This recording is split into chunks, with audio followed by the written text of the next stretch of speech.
It missed going to lost and found.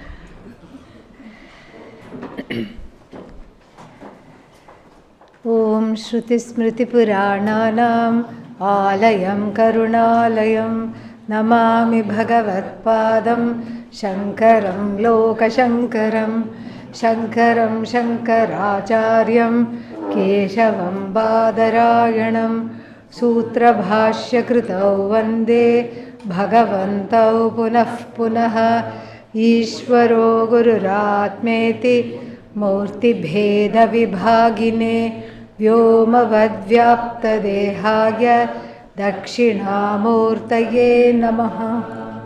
Om Sahana Vavatu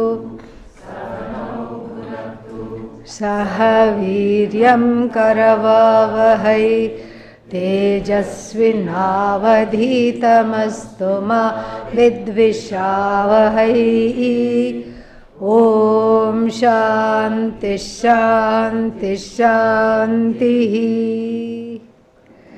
Om Parthaya Pratibodhitam Bhagavata Narayanena Swayam Vyasena Grathitam Puranamanina Madhye Mahabharatam Advaitaamritavarshinim Bhagavatim Ashtadashadhyayinim Amba Tvamanusandadhami Bhagavat Yam Brahma Varunendra Rudra Marutaha Stunvanti Divyaistavaihi Vedai Sangapada Kramopanishadaihi Gayanti Yam Samagaha Dhyanavasthita Tadgatena Manasa Pashyanti Yam Yoginaha Yasyantanna Vidussura Suraganaha Devaya Tasmai Namaha Devaya Tasmai Namaha. Om Narayanah Paro Vyaktat Andam Avyakta Sambhavam Andasyantastvime Lokaha Saptadvipa cha medini.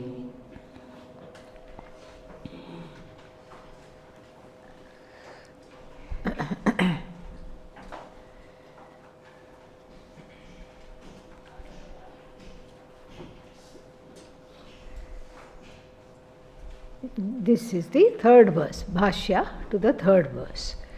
Jneyah Jnatavyah. This is the fun with Sanskrit, because there are many words which have this same kind of a force. So if you know your pratyayas, you can replace one with other. Jneyah, yat, and then you put tavya there. So then, who is that? Who to jneyah jnatavyah must be known. Who must be known? Karma yogi must be known. Karma yogi jnatavyah. Katham jnatavyah? Nitya sannyasi iti jnatavyah. Know that karma yogi, here not a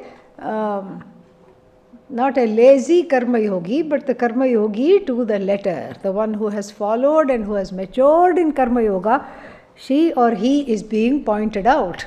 Not karma yogi in name only. Okay, so that person is being pointed out, and this karma yogi, what is this karma yogi?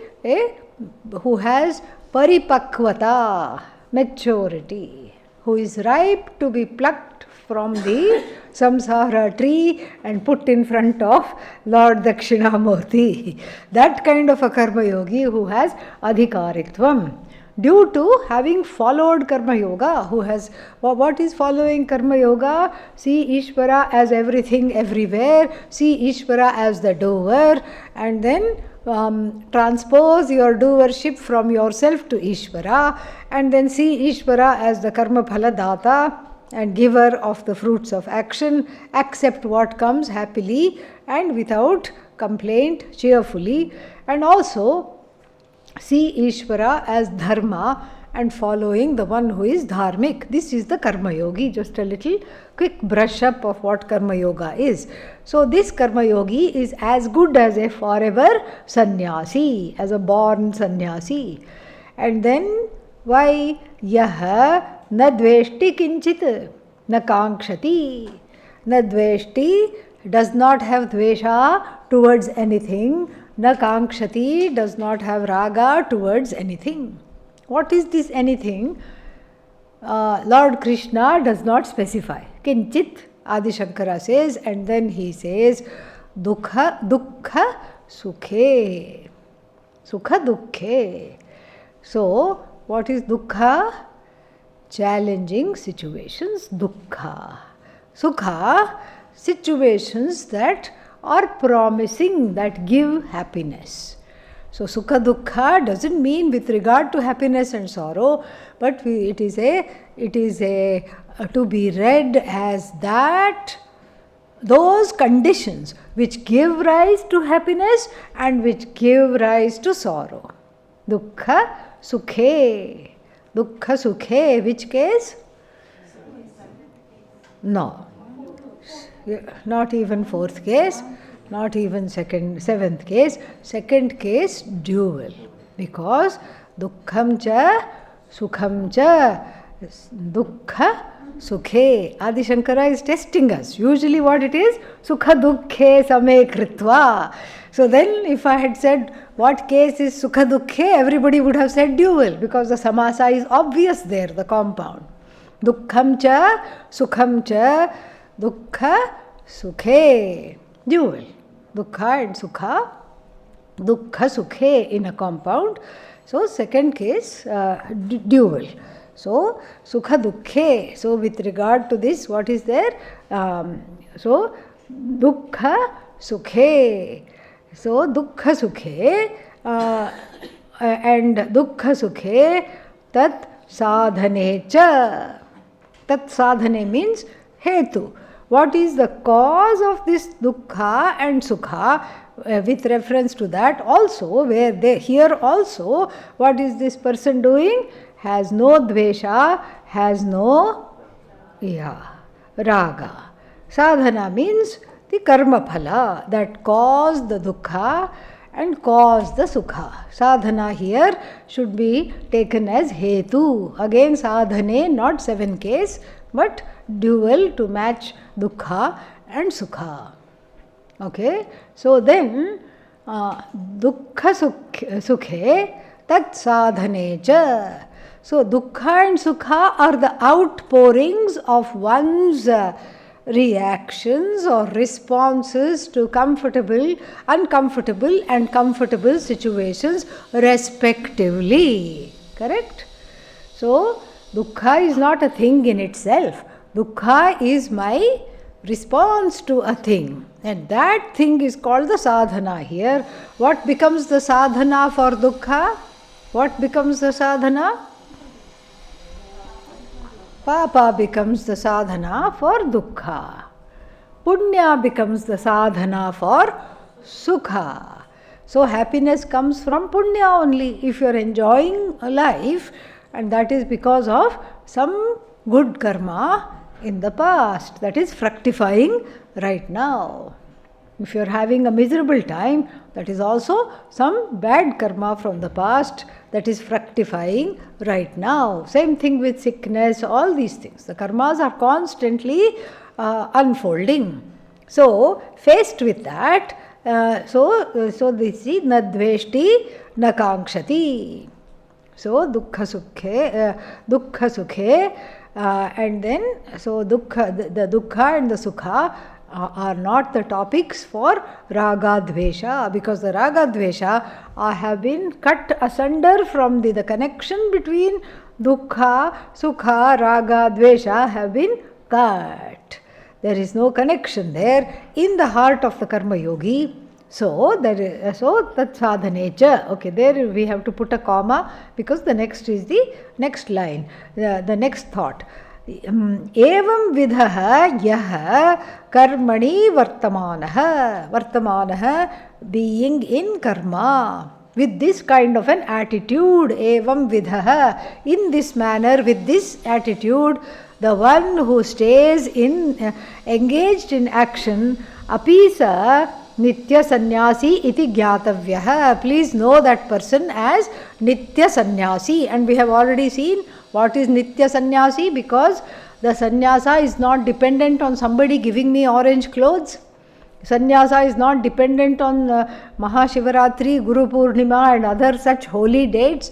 Sannyasa is not dependent on Guru. Sannyasa is dependent on my own demeanor, my own ability to manage and transmute my ragadveshas. So therefore this sannyasi is a nitya sannyasi, always a sannyasi, without any starting date. Because it's not easy to say which day I started to become successful in managing ragadveshas. How can you pinpoint? Because it's a gradual happening. And so therefore nitya sannyasi.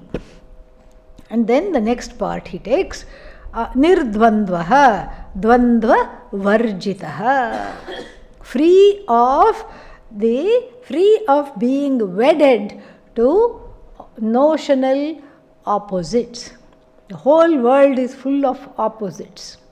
Hot, cold. What else? Good, bad.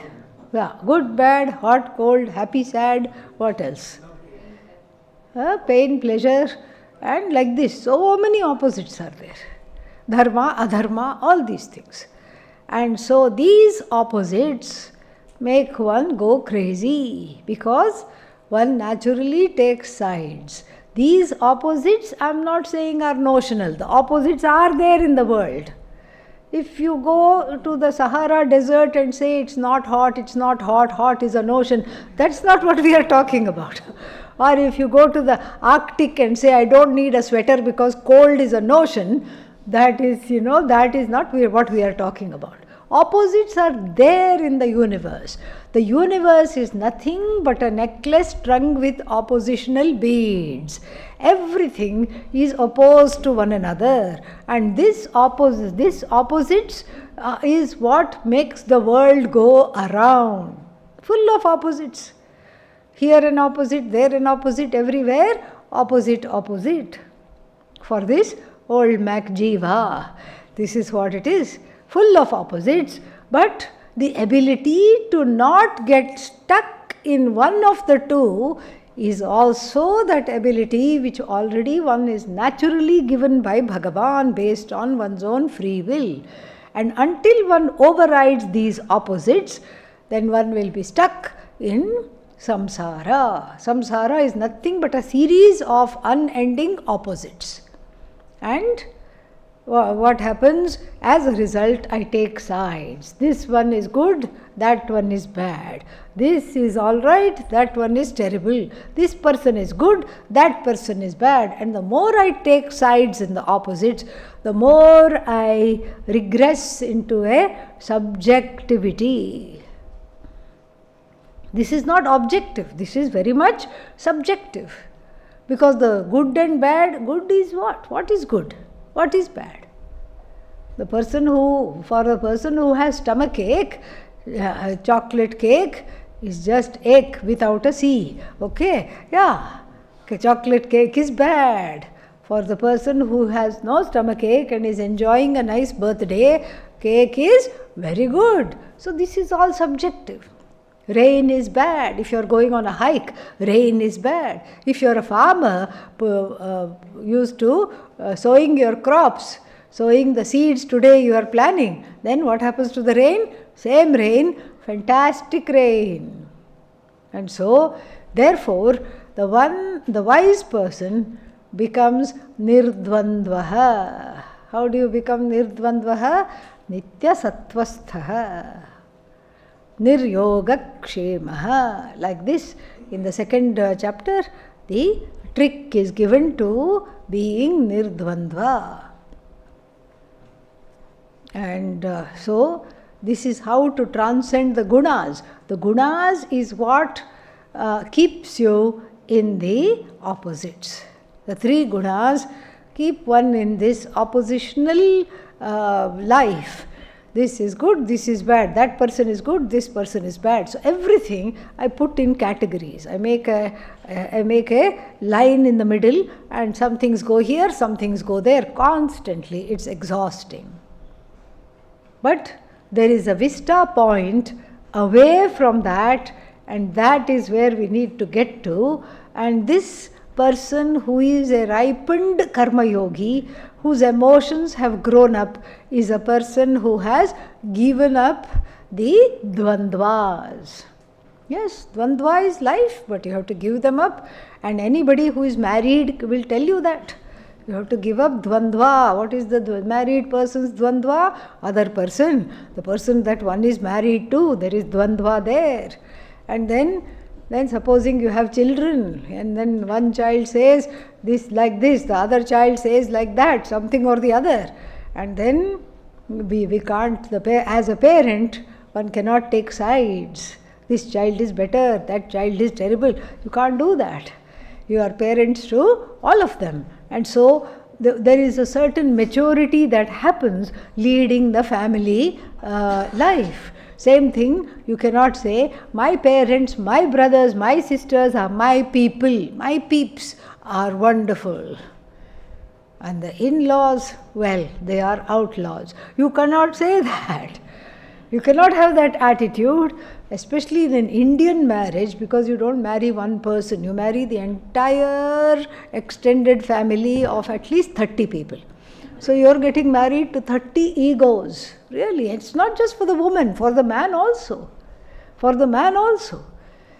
So you have to get used to that. And then in one of the vows is that I take not only you as my spouse, I take your entire family's responsibility. May they never lack for anything. You read the Saptapadi vows. It's amazing. The 7 vows that are taken, one of them is this. Each one says that to the other. From now on, we are one household, one family, one mind, one heart. There's no more two. So your family, I will bear whatever is needed for them to live the lifestyle that they need to do. Whatever they need is given. And the other person also says, I will do the same for your family. So this is not a small thing. Marriage, if it is seen as a means to moksha, can never fail. It's always a successful marriage, because what do you want? Very hesitatingly. Moksha. As though nobody has had breakfast, okay? Yeah. You don't want the marriage. The marriage is a means to an end, and then you thrive. Because you outgrow the marriage, you become a healthy person who has outgrown the marriage. If you don't outgrow, you keep groaning. That's what happens. Marriage cannot be an end. If marriage is an end in itself, what will happen? It will end. That's what will happen. Marriage is a means for moksha, for self-growth, for getting out of this dvandva. Children accelerate moksha. Yes. Absolutely, they accelerate moksha. They have to. That is their contribution, really. Because all your expectations, whatever you expected of the child, will not come true. Yes. Signed, sealed and delivered by Bhagavan. Whatever you expected will not happen. What you did not expect will most certainly happen. Yes. Dealing with this, you become what? Nirdvandva. You become free of opposites. You become a mature, ripened, wizened person, ready for moksha. That's why you are a nitya sannyasi. Yasmat,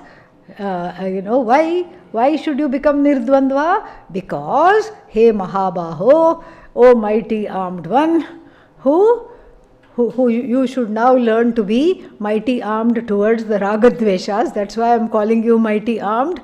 Internally become mighty. External might is just a small little thing. O Arjuna, sukham bandhat pramuchyate. Bandhat pramuchyate. Pramuchyate is freed. How? Effortlessly. Anayasena. Sukham. Sukham, don't look for the case here. It's adverbial in nature.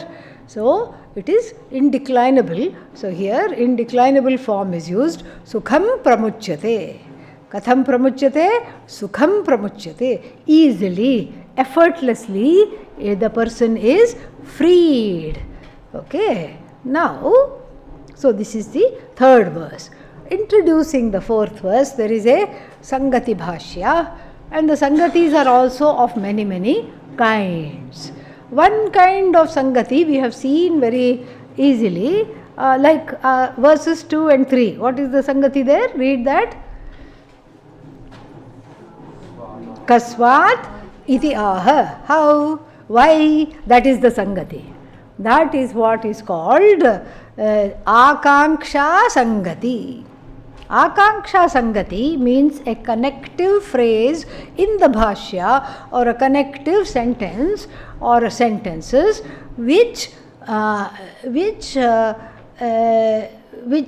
answer the unsaid anticipation created by the previous verse and introduce the next verse as an answer to that unhighlighted underlying expectation. Understood? No. Okay. Let me repeat. Yeah, from the face itself I understood. Okay. So, Akanksha Sangati is a kind of a connective phrase or sentence or paragraph connecting between two verses. The verse that has gone by creates an anticipation which the next verse is going to fulfill. So the Akanksha Sangati introduces and highlights this anticipation and says that the next verse is going to answer it. Is that clear? Abba, very nice. So that is one kind of Sangati. This is what? Akshepa Sangati. Akshepa means objection. Akshepa Sangati means that between two verses there is something not said at all.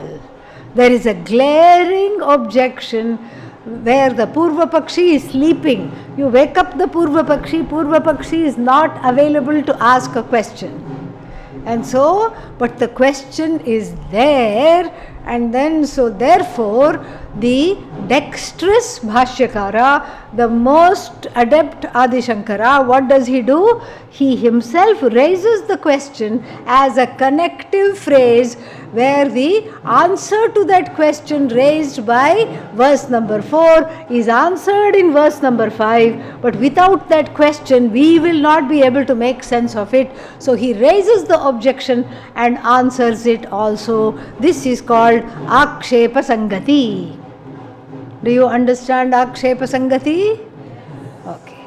So, now here what kind of Sangati is it? Akshepa Sangati. Because what is the question? We have to see. So, in the verse number 3, it was said, both are the same.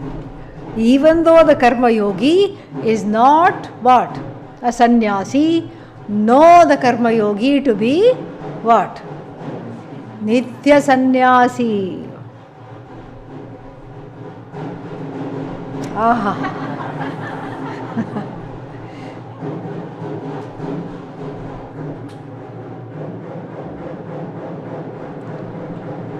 I'm hoping it will go away. Okay, it's receding. So, know the Karma Yogi to be a Nitya Sannyasi. Oh, really? But Karma Yoga is based on action. Sannyasa is based on Non-action, Karma Yoga is full of roles. Sannyasa is not at all having any roles. Karma Yoga has relationships, all those 4 aspects. Relationships, vyavahara, duties and possessions. Sannyasa has none of them. How can you say the 2 are the same? This kind of an objection, the 2 lead to the same goal. How can you say? How can you say the 2 lead to the same goal? That objection would have come between verses 4 and 5, and that is being answered in verse 5. Raising the question, Adi Shankara says the following: Sannyasa karma yoga yoho. Of these 2, between these 2, sannyasa and karma yoga, of these 2, bhinna purusha anushtheya yoho. So, that which is followed by 2 different people following it, because eka purusha anushtheyatva asambhavat. Because it is impossible for one person to be simultaneously what? Sannyasi and karma yogi. They are opposite paths, so to speak. Here you can use the word paths, because they are lifestyles. They are opposite lifestyles. They have opposite intentions. They are made for different people. So, they cannot be followed by the same person. So, bhinna purusha means what?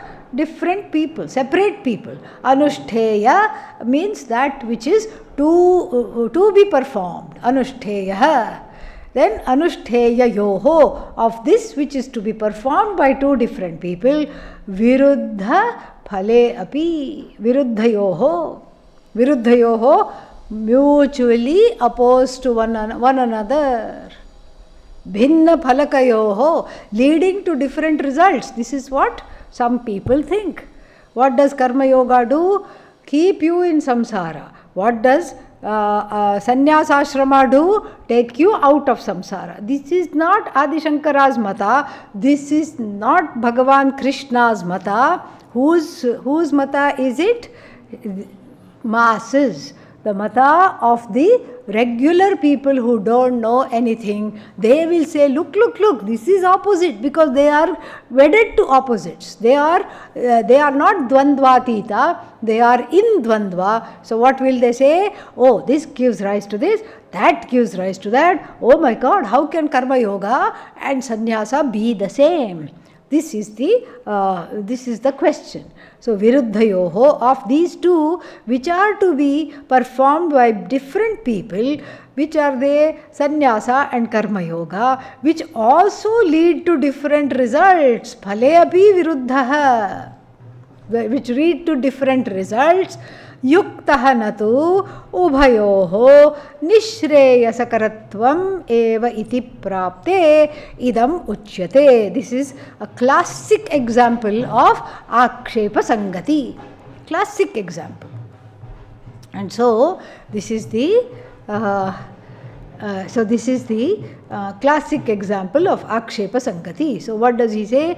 Evam prapte means if you understand, if this kind of an objection were to come, viruddhaha, everything is different. What all is different? Sannyasa and karma yoga are different. The people performing those actions connected to sannyasa and connected to karma yoga are different, and the results they give are also different. This is what the common people say, na yuktaha. See, if this is proper, then what happens? Ubhayoho nishreyasakaratvam is in question.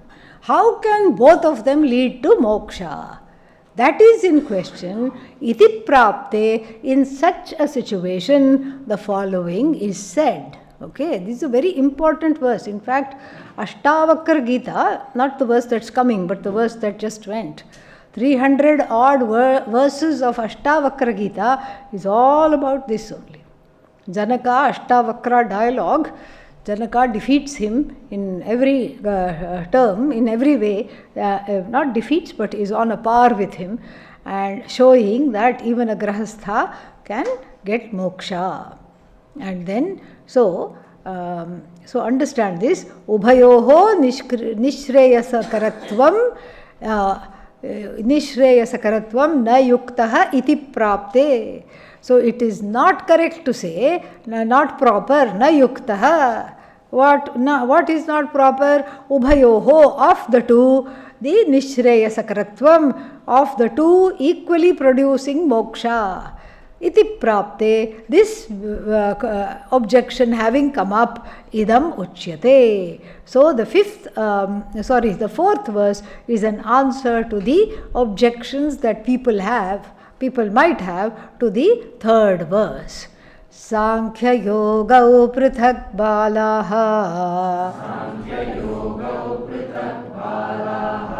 pravadanti na panditaha ekamapyasthitas samyak ubhayor vindate phalam. Yeah. So, Sankhya yogau balaha prithak pravadanti na panditaha ekamapi asthitaha samyak mumukshuhu ubhayoho vindate phalam. So, Sankhya, here he goes back to the title of the second chapter.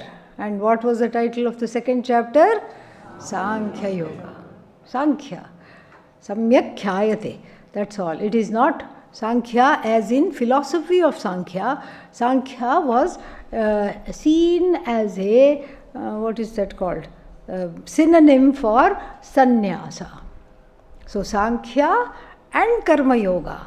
Not Sankhya Yoga, it's not one thing. Sankhya plus Yoga, Sankhya Yoga. Sankhya and Yoga, what are they? So Prithak means separate. Pravadanti. Ke pravadanti? Balaha pravadanti. Pravadanti prakarshena vadanti, meaning they speak as though they are completely convinced of the fact. Who? Balaha means what? Children. Children here not literally, figurative children. Immature people. Spiritually immature people, emotionally immature people, people who are avivekinaha balaha. It is very customary to call spiritually and emotionally immature people as balaha in the Upanishads. Na samparayah pratibhati balam pramadyantam vittamohena moodham ayam lokah na anyaha iti mani punah vasham apadyate me. Taittiriya Upanishad. No? Which Upanishad? Katha Upanishad. Yeah. Samparayah means the afterlife. Being accountable in this life so that one sees that there is an afterlife. Na pratibhati is of no concern for these childish people, immature people. Why? Vitta mohena moodham. They have other priorities. They are deluded by vitta. What is vitta? Forgot. Money, wealth, etc. They are deluded by wealth, deluded by all the eshanas, eshanatraya. They are deluded by various desires, and then only what I see is what is there. They are kind of charvakas. They are just, what is that called? Materialists. They are materialists. So what you see is what you get. There is nothing esoteric. There is nothing subtle. There is no subtle body that survives death. All this requires a certain maturity to even have shraddha for. So they just don't believe in all that. These are the people that the Upanishad calls balaha. What kind of balaha? Permanently children. Children grow up, okay? Now bala, now yuva, like this. But here a perma child, permanently a child. Why permanently a child? Because they refuse to grow up, refuse to see any other, refuse to be taught because they are not in the place of being taught. Why are they not in the place of introspection? Because their hearts and minds are crowded by various ends and pursuit of those ends. So these are what are called balaha. So Sankhya Yogau prithak vadanti hu balaha. Such immature people, what do they say? Sannyasa, oh, that's different. That person wears orange. That person stays in an ashram. And then what a karma yogi? Different. Stays in the family. Does all this. And then such people will also say, sannyasi, bad. Keep doing karma. Good. So all these divisions and all these judgments will all be there because they are not mature enough to see that the two are one and the same. Vividisha sannyasa as a lifestyle and karma yoga as a lifestyle both lead to moksha, can lead to moksha indirectly provided you study.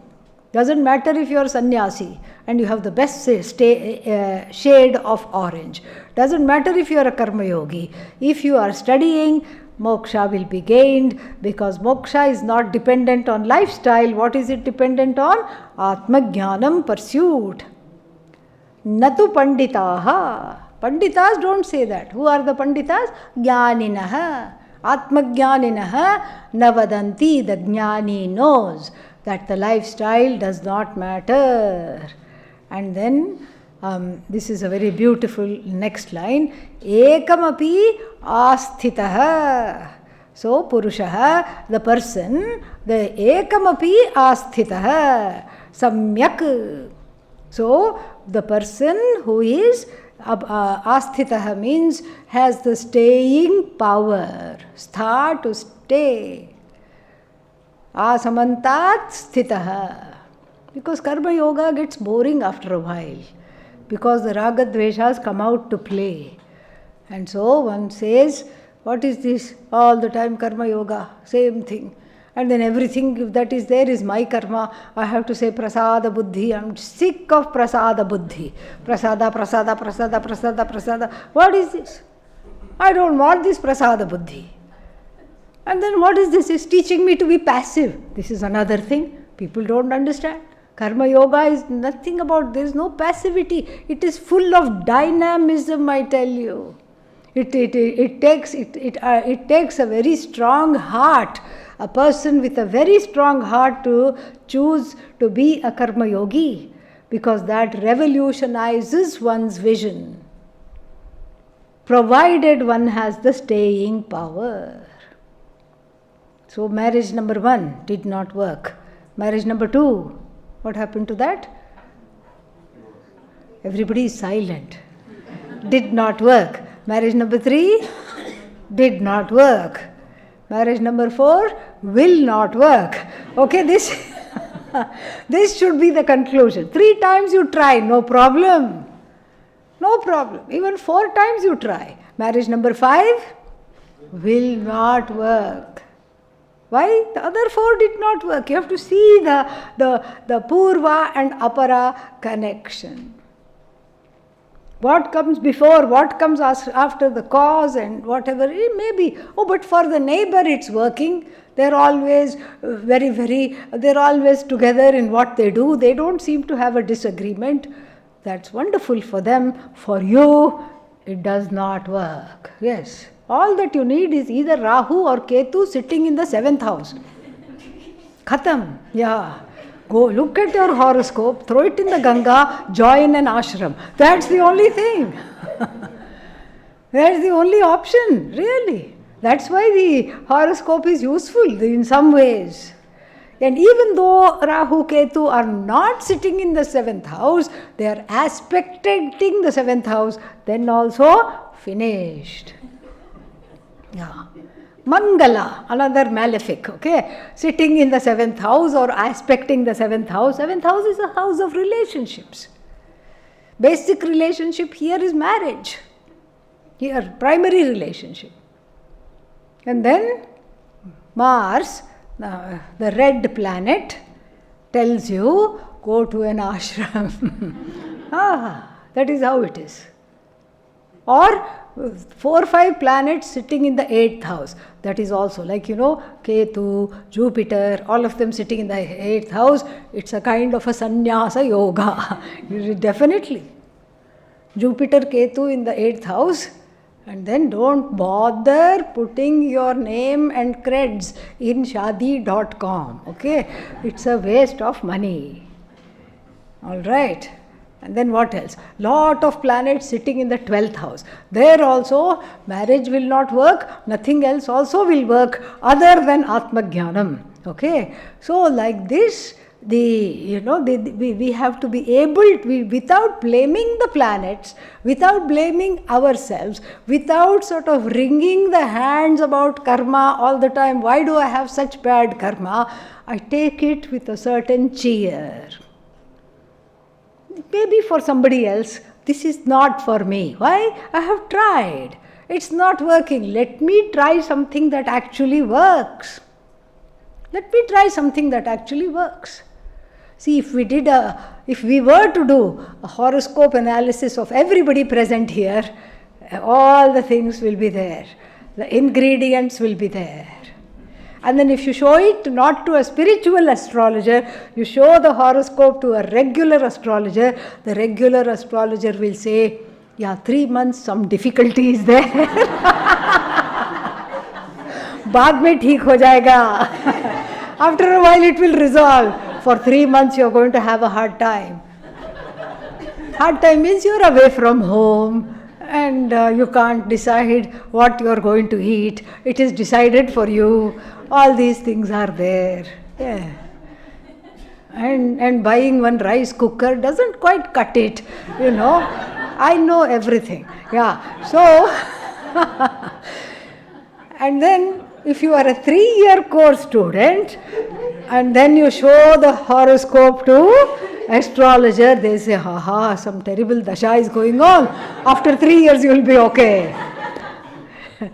This is how to take the karma. Lightly. Because everything is so heavy. Oh, why me, why me, why me, why me? Instead of that, study by me. It is a grammar text by me. No, instead of saying why me, why me, why me, take to the study of by me. This is, otherwise, this is just karma yoga makes you a cheerful, light-hearted person.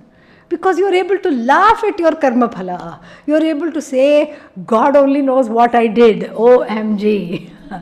God only knows what I did, but right now this is a doozy. I don't know how I'm going to get through this. There is a lightness. You don't blame yourself. Because you can't. Even though it's your own karma and not the neighbor's karma coming to you, there is still a lightness because fortunately, the goddess has put a big veil, goddess Maya has put a big veil between last Janma and this Janma. What was I? I don't know. Who did I abandon? I don't know. Who abandoned me? I don't know, and I don't want to know. Save your money. Don't go for all these past life regressions. Aren't you sad enough already? Say yes. And so therefore, this past life regression, they will tell you all kinds of things. We have Eastern versions and Western versions also. Oh, in the last life you did all these bad, terrible things, and that's why your life is like this. You abandoned your children. They won't tell you that you were a dog in the last life.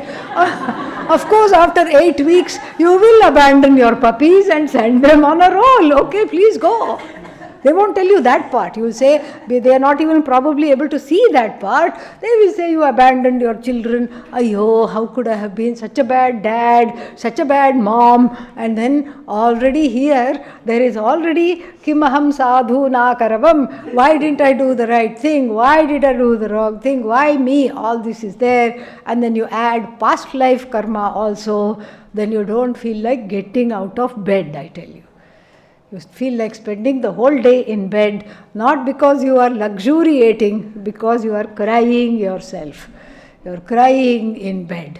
So therefore, Karma Yoga, the ability to accept whatever comes cheerfully, is something to cultivate because it makes you strong.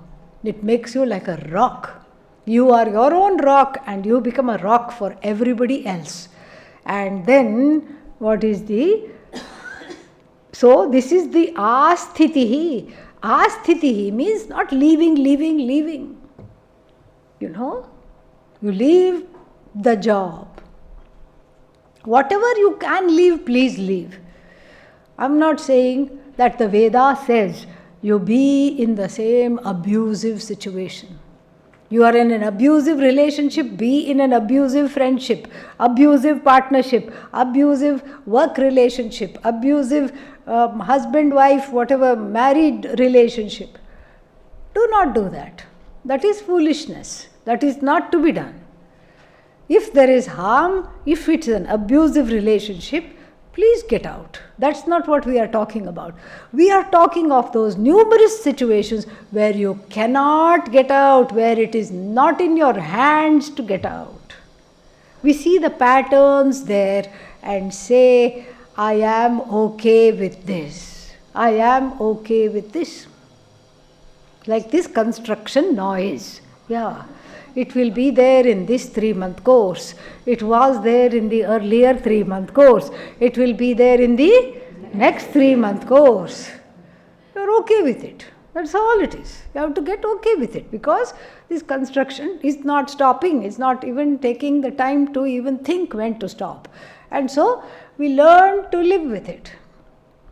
And because there is not much that you can do immediately to alleviate the situation. If you can, please do. If you can't, you be the better person and grow into a person for whom that does not matter.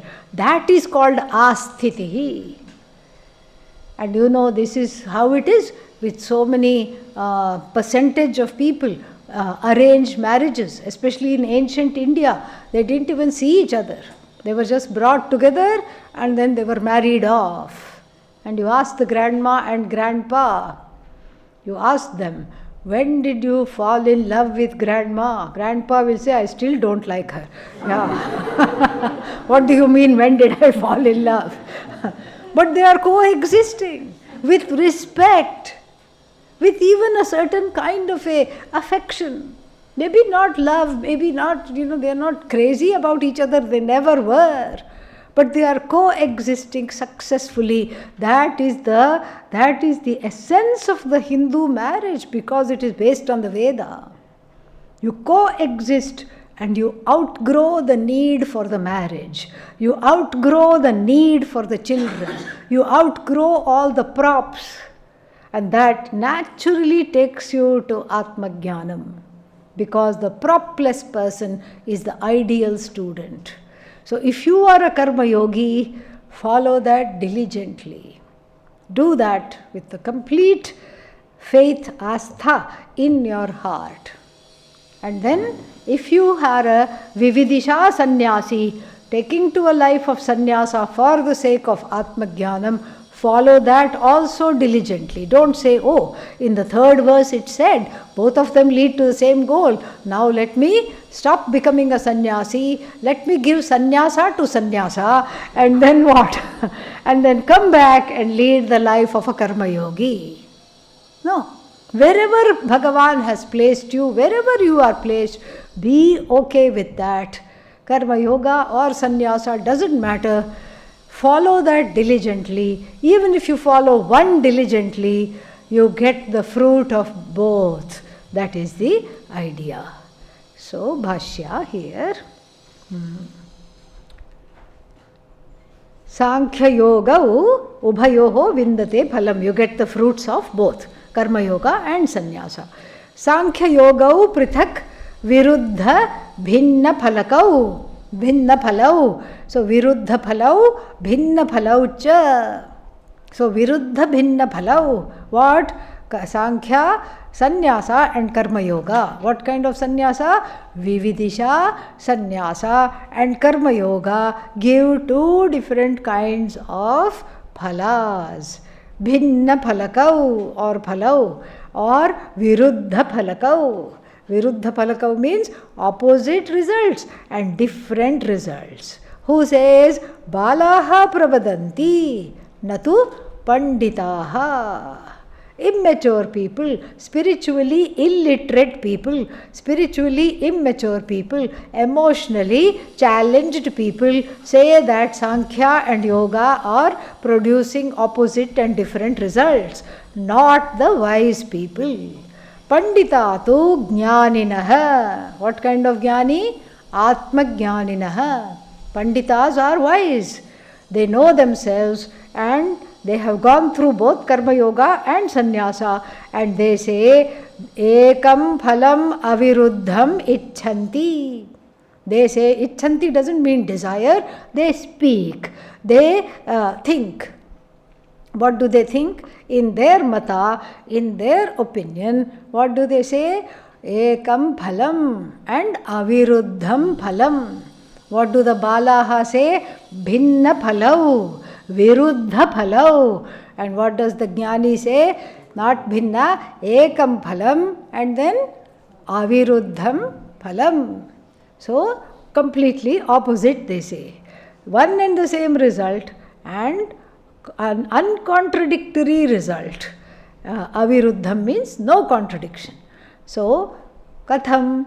Katham means how. Ekamapi Sankhya Yogayoho, out of Sannyasa and Karma Yoga, even if one abides in one.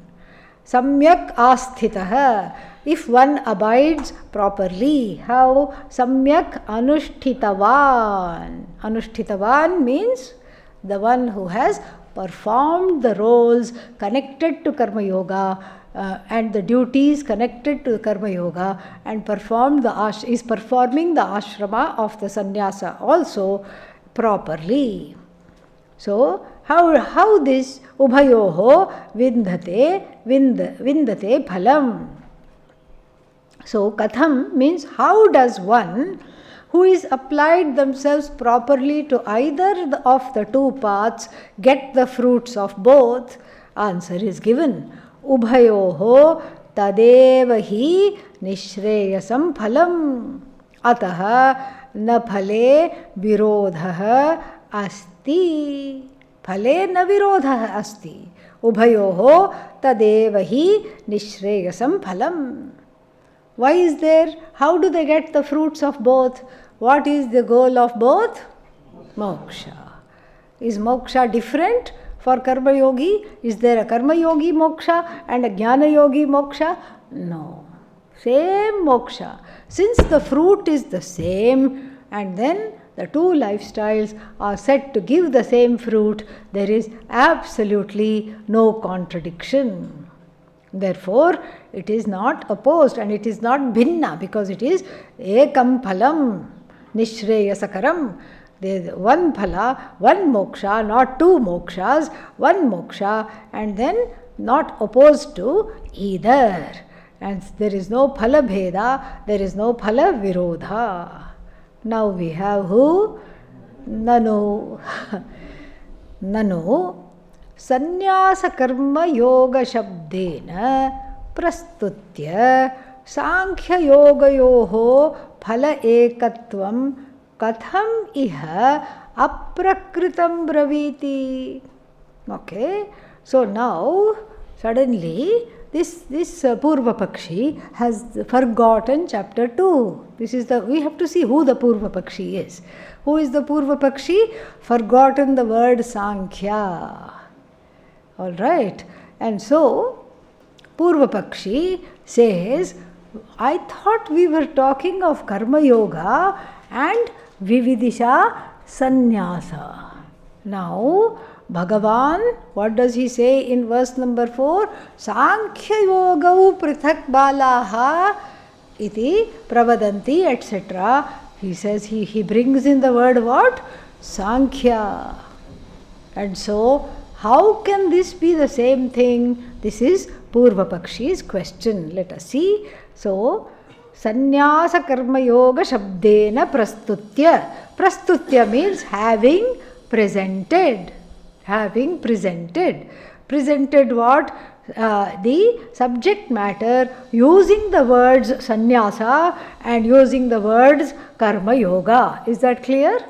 Having presented the Vishaya, the subject matter, using the word sannyasa and using the word karma yoga. So, Sankhya Yoga Yoho Phalaikatvam Katham Iha Aprakritam Bhavati. So, now Aprakritam means out of context. Prakritam within context. Aprakritam out of context. Now, what is he talking about? What is Bhagavan talking about? Sankhya and Yoga, which are what? Nothing to do with this. Nothing to do with this here. Sankhya and Yoga is a distraction. Maybe the Purva Pakshi thinks Sankhya is what? Philosophy. Yoga is Patanjali's philosophy. Sankhya is, so these are two names of various philosophies. So it's like saying that you please do this, and then you will, if you do, if you do karma yoga properly, you will get the fruit of what? Yogasana. It is saying like that. Without doing yogasana, you will get the fruits of yogasana. You will get a nice svelte body. So like this, which has nothing to do. Or if you eat 6 laddus, you will lose weight. What is the connection? There is no connection here. First we were introduced to 2 terms, karma sannyasa and karma yoga. And what is wrong with Bhagavan? Why doesn't he stick to one terminology? Even that one terminology is hard enough for me because Sanskrit is a foreign language. So therefore, I am not able to understand. What is this that Bhagavan is trying to do? Aprakritam means without any connection. So there is no connection here. There is no context here. Suddenly brings in what? Sankhya and Yoga. Discusses karma yoga and sannyasa and gives the fruit of what? Sankhya and Yoga. What is the connection? No connection. Is the Purva Paksha understood? Yes? Okay. Many times we feel that way when we don't understand Sanskrit words as having the same meaning.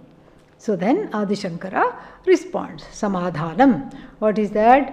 Na esha doshaha. There is no problem here. There is no fallacy here.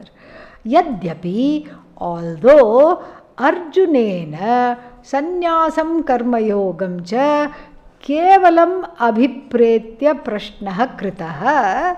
So even though, although Arjuna's question talked about the ashrama of sannyasa, Kevala sannyasam means the ashrama of sannyasa, and Kevala karma yoga as a lifestyle, abhipretya means that centered on, the question was centered on karma yoga as a lifestyle and sannyasa as a lifestyle, and from that standpoint prashnaha kritaha, the question was asked. Even though the question was asked, Bhagavan tu tad parityagena eva swa abhipretam cha vishesham samyojya shabdantara vachyata prativachanam dadau sankhya yogau iti.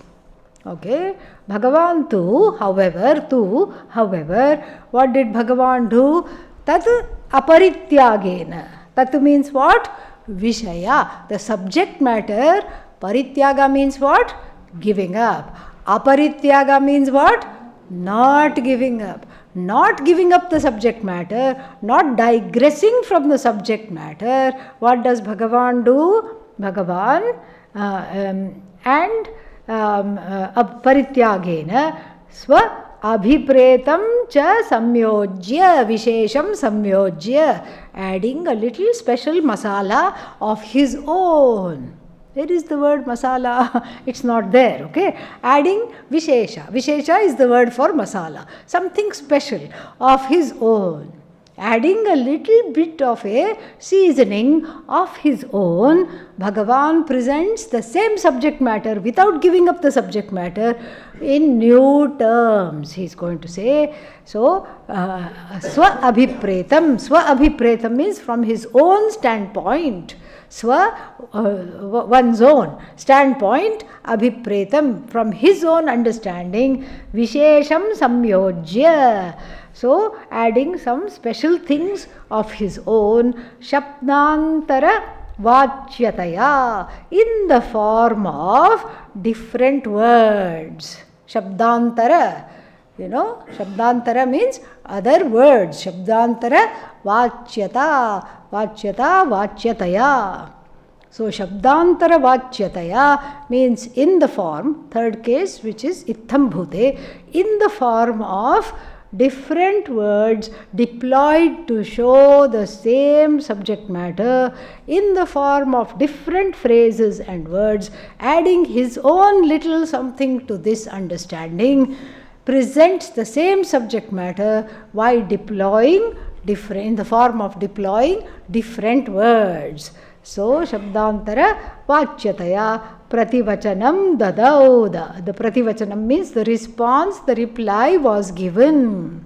How? Sankhya Yogau iti, in the form of Sankhya and Yoga. It's a baby objection. Did you understand the objection? Did you understand the response? Say yes, even if you don't want to. Yeah. It's very simple response. Response is nothing has changed. Sankhya is sannyasa, yoga is karma yoga. Just different words are used because Bhagavan wants you to master Sanskritam and get some pariyaya vachi. What is that called? Synonyms, yes. So Bhagavan said, I will be the original thesaurus and give synonymous meanings to these words, and the same subject matter is presented, same fruits are presented, so not to worry. Just a baby technical Purva Paksha and Samadhana for that. Tau eva sannyasa karma yogau jnana tad upaya samabuddhitvadi samyuktau Sankhya Yoga Shabdavachyau iti Bhagavatah matam. So, tau eva. Tau means cow, sannyasa, karma yoga. This thing which was called sannyasa, this ashrama, the lifestyle, and this ashrama that's called grihasthashrama, conditioned by karma yoga, tau eva, those alone is what? So sannyasa symbolizing atma jnanam, and karma yoga symbolizing what? The upaya for atma jnanam. Upaya for Atma Jnanam, samabuddhitvadi samyuktau. So, what do we need for moksha? We need the knowledge of self. The knowledge of self, which is what? Which is reflected by or upalakshita, figuratively understood by the sannyasa. What kind of sannyasa here? Vidvat sannyasa. Okay, so this sannyasa here, not the ashrama for the sake of maturity, but the crux of the meaning of the sannyasa itself here. So one is what? Jnanam, Atma Jnanam, and then the Atma Jnanam is important. It is symbolized by Vidvat sannyasa, becoming a jnani. For that there is upaya. So two upayas are there. What is that? Vividisha sannyasa, entering into sannyasa ashrama as a mumukshu, entering into or continuing in karma yoga as a mumukshu. So jnana, which is the ultimate, tad upaya, the remedy for this jnana, the means for this jnana. So therefore, so what is the means for this jnana? Samabuddhi. Samabuddhi is for what? The samabuddhitva adi samyuktau. So this is filled with. So sannyasa and karma yoga endowed by yuktau, endowed by the lakshana, the knowledge that is lakshita, the atma jnanam, self knowledge, and its means in the form of gaining equanimity. These two are Sankhya Yoga Shabda Vachyau. So both are what? The direct meanings of the word Sankhya and Yoga. Why? Because Sankhya here means Jnani. We saw that in chapter 2. That's why he says Jnana and Tad Upaya. The Upaya is both Ashrama Sannyasa and the Karma Yoga. Those are the two upayas to become what? Jnani. To become the Sankhya Yogi. These are the two upayas. And what do the two upayas give? Samachittatvam. Samachittatvam, they give. The prasada of these two upayas is equanimity. So that equanimity is anivarya. It is crucial to gain this knowledge. Therefore, the two lifestyles are being talked about according to Bhagavan. And then therefore what? Tasma, there should be a therefore. Ataha, therefore, na aprakrita prakriya iti. Therefore, there is no distraction, there is no diversion, there is no out of context here. It's not aprakritam, it's prakritam eva. So why is the word very beautiful? So this Purva Paksha, even though it's a technical Purva Paksha, it gives us a very, very important point. What is the important point? Don't get, now only they have to come. Okay, don't get at the end. Yeah. So, don't get sidetracked by ashramas. Both the ashramas lead to what? That is called Sankhya. Don't let the ashrama become the end. What is the ashrama? Means to an end. So, sannyasa is also means to an end called Sankhya, and Karma Yoga is also a means to an end called Sankhya. That's why the word Sankhya is deployed, so that we don't lose sight of the forest because we get lost in the trees. This is our specialty. We get lost in the trees. Means what? One small word one will take. And where did this word come? What is its origin? And then how does it go? Spend the whole afternoon with that one word. Okay? And then sometimes spend one whole afternoon with a sentence, forgetting what is the meaning of this sentence, what is the purport of this sentence, how must I apply it to my life. So Atma Jnanam is both in terms of breadth and in terms of depth. The breadth comes with all these various things which we do, and then various studies, etc. You get the breadth. I know 10 Upanishads, that is the breadth. The depth is, do we know even the purport of one Upanishad? Has that touched the heart? That is the depth. Both the breadth and the depth are important, and these lifestyles, these committed lifestyles, both of them will give the breadth and the depth, and the person who has the breadth and the depth is called Sankhya, and that knowledge is also called what? Sankhya. Om Purnamadav Purnamidam Purnat Purnamudachyate Purnasya Purnamadaya Purnamevavashishyate. Om Shanti Shanti Shanti. Harihi Om Shri Gurubhyo Namaha. Harihi Om. Tonight short satsang, because we will finish that Mandukya Upanishad series, and then tomorrow we will have, for satsang we can have question and answer.